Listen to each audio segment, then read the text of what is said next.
कभी हमारे सामने इमरान साहब खड़े हुए हैं, साउथ अफ्रीका क्रिकेट टीम के बॉलर जनाब। इमरान साहब, क्या ख्याल है, कौन जीतेगा, पाकिस्तान जीतेगा या साउथ अफ्रीका की टीम जीतेगी?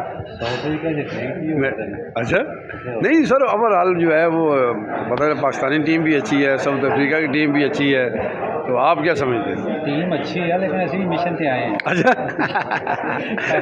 तो अल्लाह खैर करेगा। सर, तो शुरू से ही आप साउथ अफ्रीका में ही हैं या पहले पाकिस्तान में थे? पाकिस्तान अच्छा अच्छा अच्छा तकरीबन 2012 से पाकिस्तान। अच्छा अच्छा अच्छा अच्छा। तो आप जो हैं पुरुम्मीद हैं कि साउथ अफ्रीका जो है इसका कप ले जाएगी। ये ओवर हमारे पास ओवर 14 की टीम ठहरी हुई है साउथ अफ्रीका से, उनके हमारे यहाँ पे कप हो रहा है कराची में।